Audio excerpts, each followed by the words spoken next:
Welcome to The Making of Madrid, a podcast about everything to do with life in Madrid, Spain, covering history, culture, food, and much more. Presented as always by me, Felicity Hughes, Madrid resident and freelance journalist.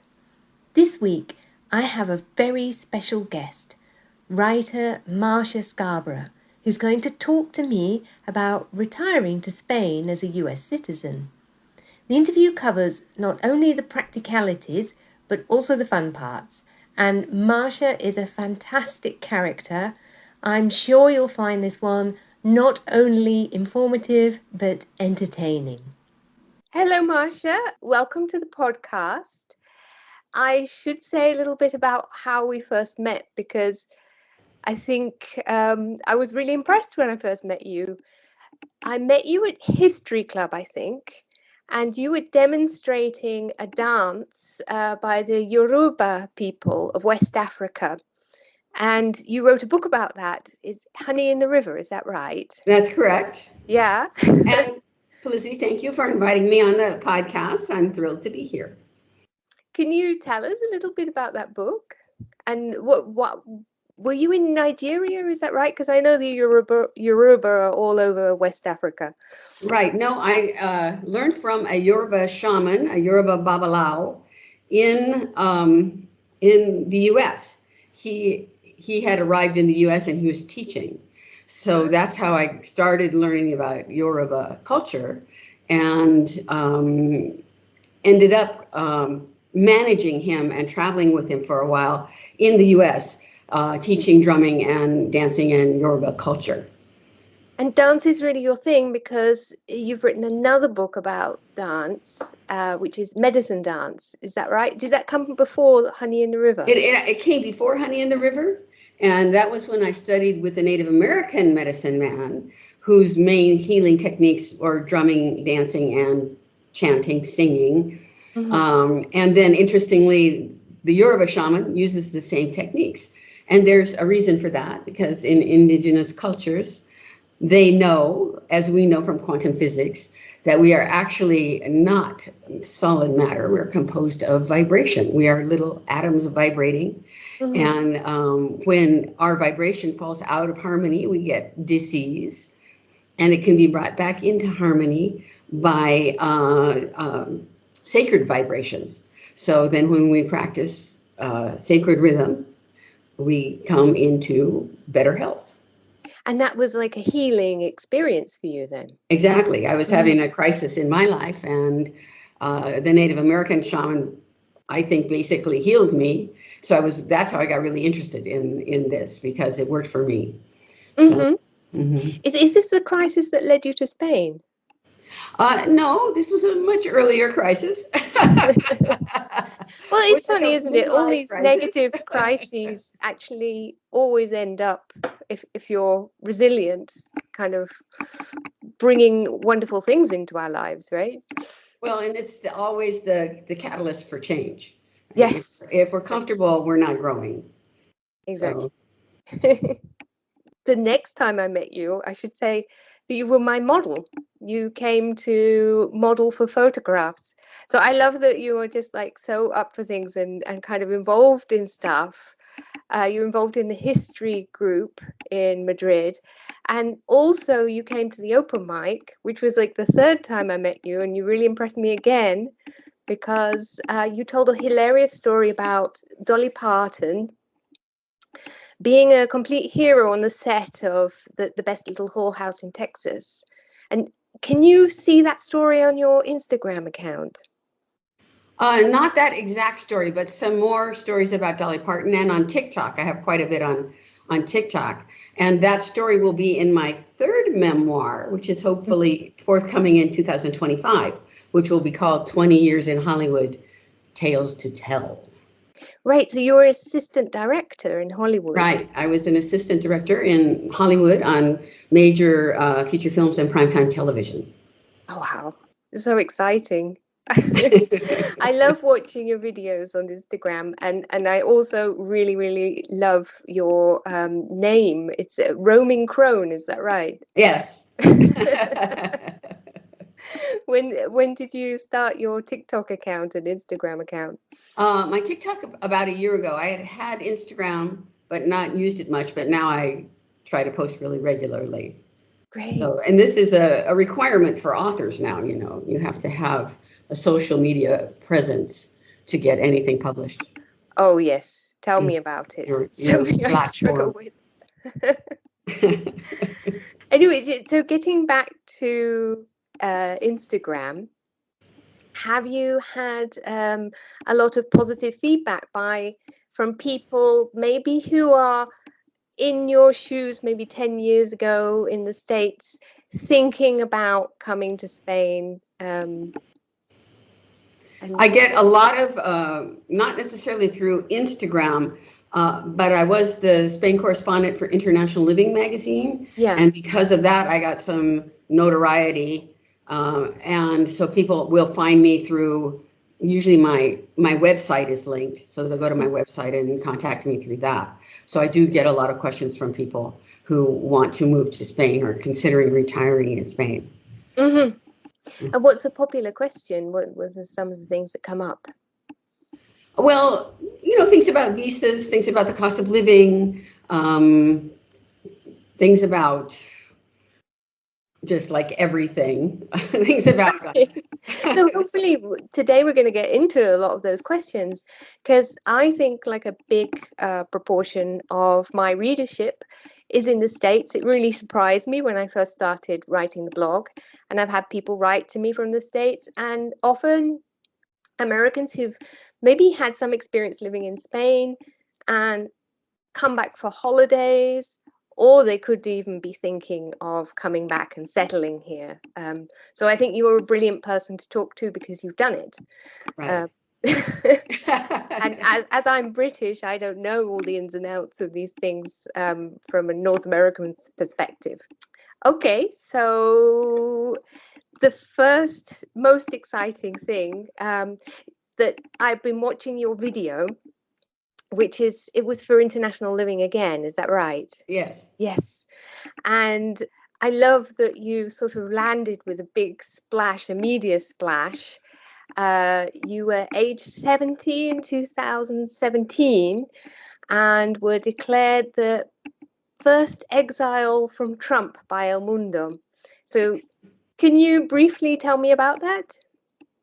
I don't know about how briefly, but I had, in the housing crash of 2008, I had invested my small nest egg in real estate, and everything crashed. And I went so far, we say underwater in the US. I owed way more than the properties, than the loans I had on the properties.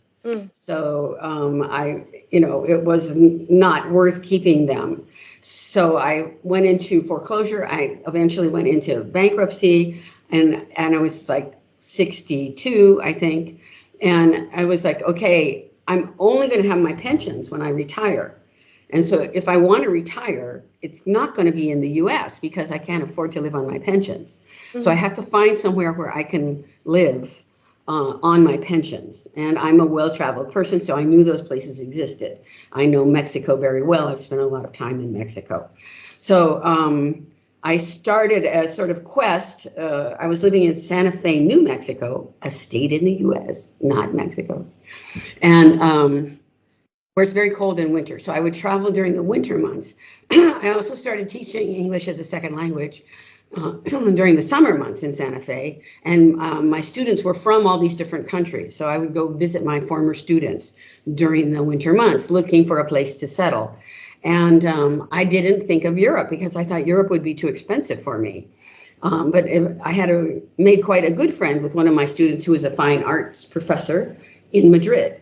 And he said, well, come and visit me, because we had done a road trip in the US through Texas and New Mexico and all that. He said, come to Madrid and visit me. So I went just to visit my friend. And then I was like, hey, this is not too expensive for me. I could afford Spain on my pensions. And so I went back to the US and started researching what the requirements were to live in Spain. And there is a financial requirement that you have to meet. And my pensions were exactly met the floor of that. So I just squeaked in got applied for the non-lucrative visa, which is the retirement visa, which is a lot of paperwork. The Spanish bureaucracy is just maddening. Mm-hmm. So by the time I had collected all the paperwork and applied, and then had to go back and with additional paperwork and all of that, and then finally I got the visa right around the time Trump was inaugurated. So I was like, see, I knew. My intuition was correct. So I had my escape ticket. And right around the time that happened, I happened to be in Los Angeles, visiting friends in Los Angeles. And one of my friends there went to some charity event where she didn't know anyone. She was seated at a table with people she didn't know. They were introducing themselves, and one of the people at the table introduced himself as the correspondent for El Mundo from Los Angeles. And she said, oh, that's interesting because my friend is moving to Madrid. And he said, is she moving because of Trump? Because we're trying to find someone who is, and we haven't found anyone.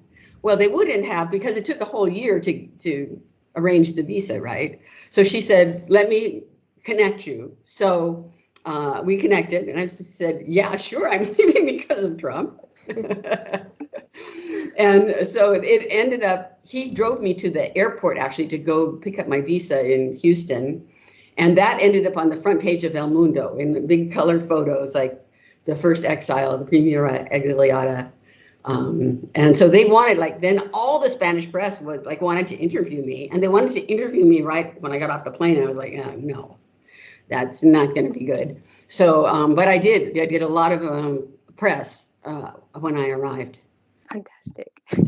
It's funny because I think your timing coincided with Claire Starkey, who is also in another episode, and she was an exile from Brexit. Yeah. Which happened around the same time. Yeah. So I think we got an influx from both countries. Just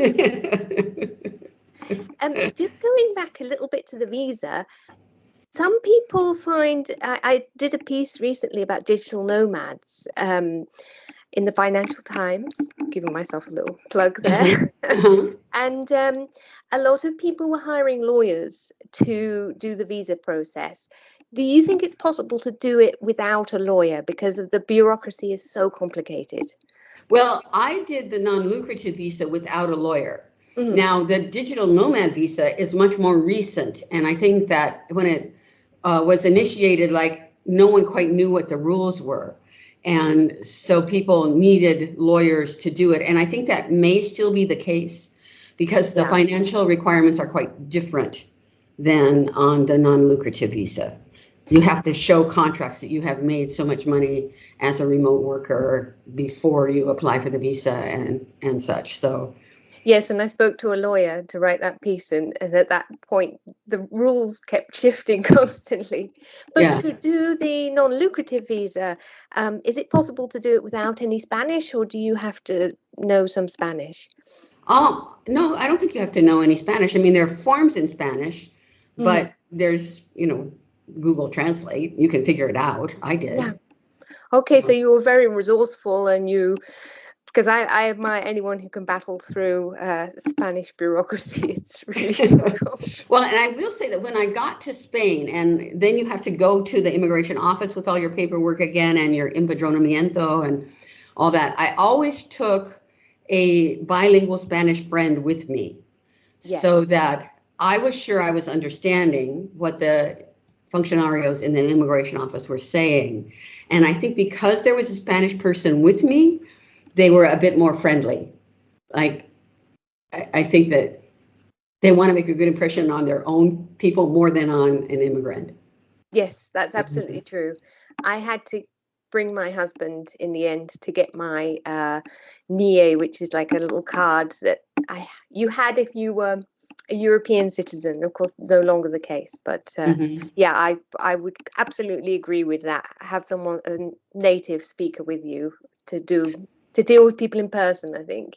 Yeah. And so one thing I did on the first scouting trip when I came in 2016 that served me very well is that I volunteered in an English immersion program in Pueblo Inglés. And there I met Spanish people educated Spanish professionals who are seeking to improve their English. And that's where I had the friends then who were able to go with me to the immigration office. Yes, From there. That's an excellent one to do. And there's another company called Vaughan who do something similar. Vaughan, and another one called Estación Inglesa.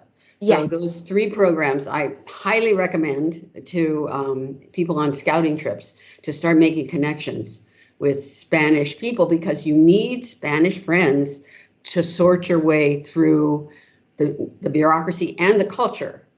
Absolutely. Yes. And what about the tax situation? So I'm assuming your pension gets taxed. Are you taxed in the US as well? Do you have to pay taxes in both countries? Yes. So Spain taxes you on your worldwide income, which includes your Social Security pension from the US. Mm-hmm. And tax rates in Spain are higher than they are in the US. So the way that it works is you have to file in both countries. Except with very few exceptions, you're always a tax resident of the US. And after you've lived in Spain for 183 days, you're a tax resident of Spain as well. So the way I do it is I do my US taxes, and then you would pay your US taxes, and then you do your Spanish taxes, mm-hmm. and you deduct what you paid in the US from what you owe in Spain, and you pay Spain the difference. Okay. That's the treaty that protects you from double taxation. Okay. All right. So it's not quite as horrific as I was imagining. But I suggest that everyone who wants to move to Spain get an estimate from a tax advisor, mm-hmm. on what your taxes in Spain are going to be, because they're different by province sometimes. They're very different depending on your level of income. So for me, they're not a big deal because I don't have much income. But mm-hmm. people who have more than me might get a heavy tax hit. And also, if you have, if you're lucky enough to have lots of assets, there's a wealth tax, mm-hmm. but it's not in the Comunidad de Madrid. Why? All the politicians live in Madrid. No, so yes, so it's also not in Andalusia. So at this moment, but that has changed quite a bit. So you kind of have to know where you want to settle. You're going to have to talk to a tax advisor and, reveal your income and assets to know what your tax hit is going to be. Okay. And there's also capital gains. Like if you have a house in the U.S., you might want to sell it before you come, and then come after July, so you're not 183 days. There's a lot of strategies that a tax advisor could help you with. And let me recommend, also there's a great website right now that's fairly new, but I think very, very good, called movingtospain.com. Mm-hmm. And through that website, you can book an appointment with a tax advisor, and you can book an appointment with an immigration lawyer quite inexpensively, I think like 60 euros or something. Mm-hmm. And I think that's a very helpful preparation for moving to Spain. Yeah, absolutely. Just before we move on, it occurred to me after the interview to ask Marsha about side hustles, because she mentioned teaching English. And I wondered whether or not she was able to work with her non-lucrative visa. And she sent me back this reply on audio message. And I think that this is going to be really useful for anyone looking into retiring. Because as we all know, nobody retires entirely these days. It's actually really good for your health to keep working. And Marsha indeed does. I'm no longer on the non-lucrative visa. So I came on the non-lucrative visa, and after 2 renewals, so after 5 years, you switch to the permanent residency visa. So I am now on the permanent residency visa, which does permit you to work. Non-lucrative visa, you can't work at all unless you switch to autonomo after a year. I'm not still teaching English as a side hustle. It doesn't pay enough, and I do the freelance writing stuff. It's about as hard as I want to work at this point. Okay, let's get back to Marsha's interview. So, what drew you to Madrid besides the tax breaks? Madrid is a wonderful cosmopolitan city that is very safe. This was a big selling point for me. I had never lived in a big city that was safe before. And I have lived in Los Angeles and New York, and and that was like, wow, okay, it's safe. Everyone goes out at night. It's very nocturnal. It's very friendly. It has diversity also because there's immigration from all the former colonies as well as from China and the Middle East and other places. It has wonderful, wonderful public transportation. And that was another big selling point for me because I'm from Los Angeles, where it's like live and drive in LA, baby. And I live now without a car. So I don't have the expense of a car or the responsibility or the anxiety of having a car. So I love that about Madrid. Yes, and because I'm a senior resident of Madrid, I have a card that at this moment allows me to travel free, unlimited on all the metro buses and the Cercanías trains. Originally, it was about 12 euros a month, and then it got lowered. And then with the Ukraine war, they made it free because they're trying to make everybody not use oil, right? So right now it's like, wow, I can go completely all around Madrid for nothing. Yes, I second that because I have to pay, but it's about 21 euros a month for unlimited travel within zone 1 2, which is the central area. It's incredible. It's so cheap.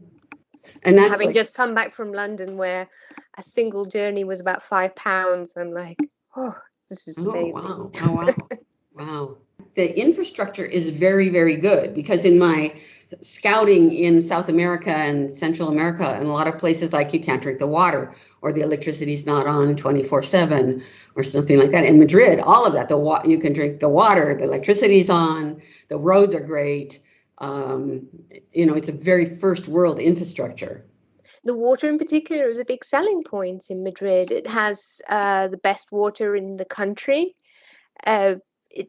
It's really, really delicious. Like it's like not hard. It's lovely. And also in Madrid, we can see in your background, there are a lot of green areas. There's big, big parks that are lovely. Yes, this is by the river. I cycle a lot, and I can go to Casa de Campo, and that's the view you can see from the river with the big park behind you and the palace in front of you. It's really beautiful. The cost of living is a lot cheaper as well. So that is a real big selling point. But on the other hand, we've had a cost of living crisis, so to not paint a completely rosy picture, and rents are soaring. So is it still as affordable, is accommodation still as affordable as it was? What do you think about that? Definitely rents are soaring in Madrid, like you said, but there's also soaring in the US. So, I mean, relatively, it's still so much cheaper than the US. Will I get priced out because my pension is not soaring? Possibly, in the future. Right now, I'm okay. So. Yeah, and there are other options. So I know that you live in Jamboree, which is featured in the Lonely Planet Guide. It's one of the few more residential districts that we feature because it's really central and it's beautiful and it's where Spanish people live. It's incredibly clean. But I would say that there are a lot of other options. Like in the north, you've got Tetuan, which is still you keep the coolness of the mountains coming in the summer because you're in the cooler area of town in summer. I mean, relatively, because it's very hot in summer. And then where I live, Usera or Carabanchel, these kind of areas are rapidly gentrifying, but the rents are still very accessible. And then I think maybe you might know some people like this as well. I know a few retirees, and they tend to live in the mountains because you're very close to nature. You can go on lovely hikes. You've got great connections into the city, but the cost of living is a lot lower. Do you know anyone living out there? You know, I really don't know anyone living in the mountains. So, but I know also it's a big summer spot for Madrileños. Like a lot of people have second homes there. Yeah. The only downside is in winter it can get very cold and you might feel a little isolated because they actually do have snow up there. So yeah, but it's beautiful, and I think it's a good second option. And places like Las Rozas, I think, have a big communities of expats, and it's a good option. I thought it would be worth mentioning anyway. Yeah, no, certainly. And I think your areas, the Usara and Carabanchel, are also becoming very artsy and hip with their Yes. gentrification. Yeah, lots of new galleries opening up in Carabanchel. There's Veta, which is a real cutting edge gallery, and loads of artists moving in. We've got like a art festival once a year where it's like open doors to artists' workshops. The same happens in Carabanchel. So if you're an arty person, those are good areas to live in. Maybe not quite as safe as Chambery because we do have some gang violence. I wrote a piece about gangs in Madrid, and while we do have them, generally they will just leave you alone. So I come back, I imagine you're like this, you can come home alone about 2 a.m. and not find that's a problem. No, not a problem at all. I You're mean, a real the main thing is, I right? think, compared to the US, is that people in Spain don't have guns. Like even the gangs, I think in your piece you said they are fighting each other with machetes because nobody has guns. And it's not illegal to have a gun. You just have to show that your life is in danger. And then they have to check every year. They give you a mental and physical exam and then check your storage, I think. So it's so much hassle to have a gun that nobody has them. Some people might find going into a completely new culture a bit intimidating and be worried about having a social network. So how have you got over this problem? Well, because I had one friend when I first came in 2016, and I met his friends, and then I did the English immersion program, and I made more friends there. And I find Spanish people quite friendly and also quite curious about Americans and American culture. And especially younger people, once they find out that I'm American, they're really interested. And once they find out I worked in the movie business, they're even more interested. And so by the time I had left in 2016, I felt like I had maybe 10 friends in Madrid that I could connect with when I came back. And that turned out to be true. And then I also made more friends because I discovered that in Madrid is a great network of ecstatic dance, which is a type of moving meditation that I did a lot of in the States, and it's very popular here. So that's a big community, this big dance community, quite hippie-ish. But in Madrid, you can do ecstatic dance like every weekend if you want to. Tell me more about that, because I love So I've met a lot of people through that also who have become quite good friends. It started as a sort of dance therapy, initially innovated by a woman named Gabrielle Roth with a system called Roth 5 Rhythms. And then it has evolved into other iterations of it that are less therapeutic and more enjoyable. But it's improvisational dance to an eclectic mix of music. There's a DJ. So there's Ecstatic Mat Dance Madrid is a Facebook group that has all of the events listed. And there's a couple events that are really unique to Madrid. And one of them is called the Plaga del Baile. And it started during the pandemic when we were not allowed to gather indoors to dance. And the DJs had this idea of dancing outdoors. So it's like a silent disco where you have your headset and the DJ is broadcasting the music. And we dance usually starting in Plaza Mayor and then move through the streets, dancing to music that only we can hear. And they call it an art action. This is what I love about you. You're totally fearless. And then there's another that sounds so much fun. Called the Templo de Baile, which is they call the Conscious Club. So it takes place in Cafe Berlin during a Sunday afternoon, and they put down a floor and they turn it into a disco. So it's basically an ecstatic dance disco that goes on for 3 or 4 hours on a Sunday once a month. I'm going to have to check that I think out. those things are very innovative and interesting in Madrid. And so I know a lot of people from that community also. We were also talking about the History Club, and I want to give it a shout out because my blog began life as purely a history blog. And then I joined the History Club in Madrid and sort of met people through it. And that's great. They meet once a month and discuss word, and then any sort of, you can interpret that how you like. And the one that we met at was dance, and I do Bollywood dance. So I talked about the history of Bharatanatyam, which is like classical Indian dance. But it's really wide ranging, and it's a great way to meet people, right? Yeah, no, the History Club is great. And then there's the open mic for that. There's also a writers group that meets on Tuesday, basically English language writers. Yeah. And at the Secret Kingdoms bookshop every Tuesday evening at 8 p.m. So I help run that.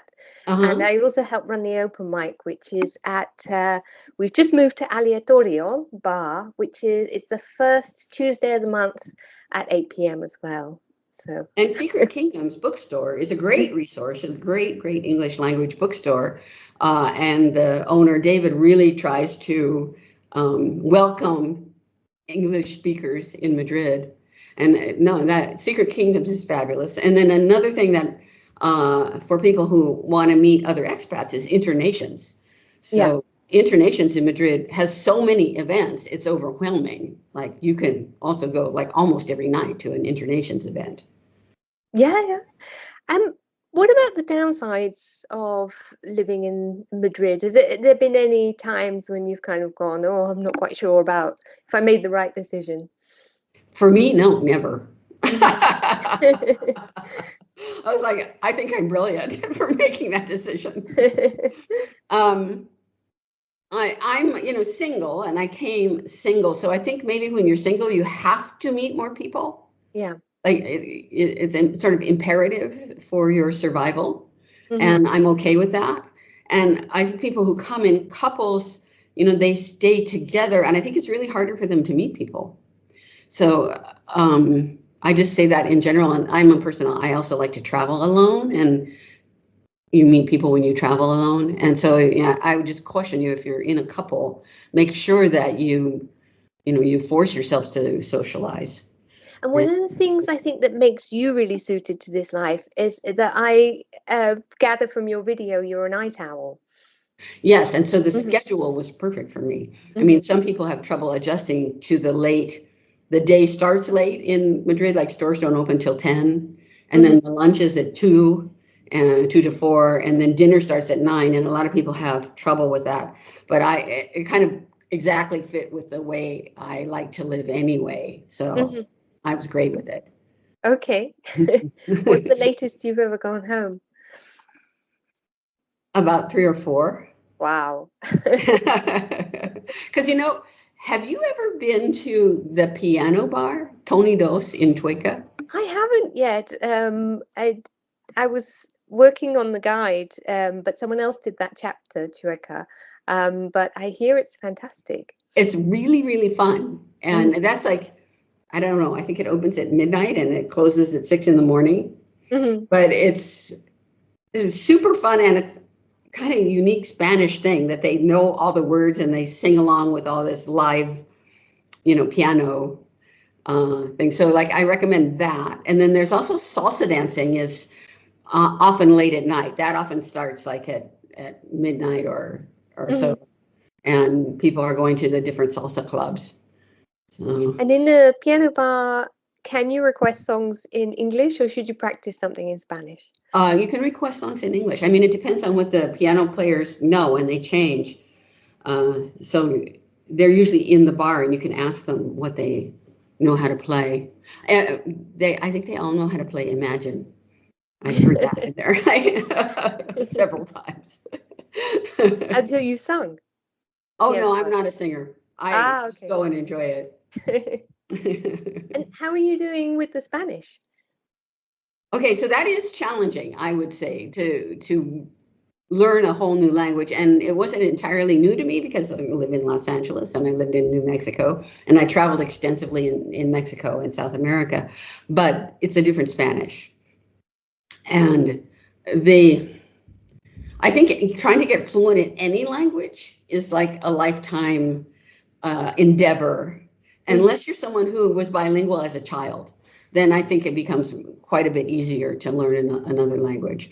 But just that your vocabulary in English is so extensive. And then when you're learning Spanish, you're just trying to gather vocabulary. And so, the people you're talking to's vocabulary and knowledge of verb tenses is so much more extensive than yours that you're often overwhelmed. Mm-hmm. And also they speak this Castellano, the European Spanish, spoken very fast, really fast, and at a more staccato rhythm than Latin American Spanish. So it sounds quite different, and it's coming at you quite hard and fast. Yes. So I just heard a very good tip for that. On Spotify, you can listen to podcasts in Spanish, and you can slow them down. So have them at any speed you want. And that's a really good way to tune your ear into things. Yeah, that's a good tip. Any other good tips? A lot of people speak English in Madrid, and a lot of people want to learn English, and a lot of people want to practice English. So I have never been at a loss totally if I can't keep up with the Spanish. Yes. So I would say that's dependent upon where you live in Madrid. So everywhere in central Madrid is very like that. And then if you move into one of these areas we're talking about that are a bit cheaper, in the south, it tends to be like I rarely get people speaking to me in English around here. And then when I come into the center, it's another story. So be aware if you are thinking of moving outside. And I find that younger people, let's say 35 and younger, usually speak English, because I think something in the educational system changed there, where the Spanish teaching the English teaching became much better, and they realized that everyone now needs it for international business. Yes. So younger people usually will be able to speak to you in English and want to practice with you. Exactly. Mm-hmm. And I'm going into the last couple of questions that I have that I always give guests in the podcast. The first one is, what is your favorite phrase in Spanish or word? I think my favorite word in Spanish is maleducado. Mm-hmm. Because it's so, I don't know, there's a lot of nuance in it. I mean, it means rude, an adjective for a person who's rude. Yeah. But the whole bad education,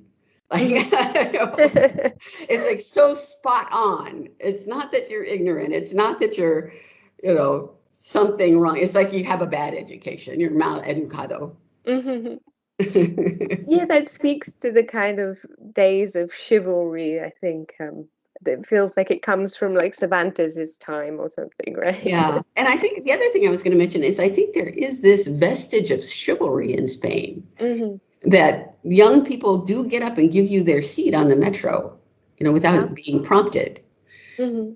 And I've had men tell me they're my caballero, which caballero we use as gentleman, but it actually goes back to knight, right? It's the horse, the knight on the white horse. Mm-hmm. So like a champion sort of, or. Yes, and if you go to the toilet, it can be confusing because instead of hombres, they write caballeros. Mm-hmm. So then they're like, C? What does C stand for? The other final question I have for you is, what's your favorite hidden corner of Madrid and why? I like Plaza Olivide. Oh, yes. Because it's number one, tourists have not discovered it. Mm-hmm. And to me, it's kind of the real Madrid. It's a secret plaza in a very residential neighborhood surrounded by terraces that are almost always full. Madrileños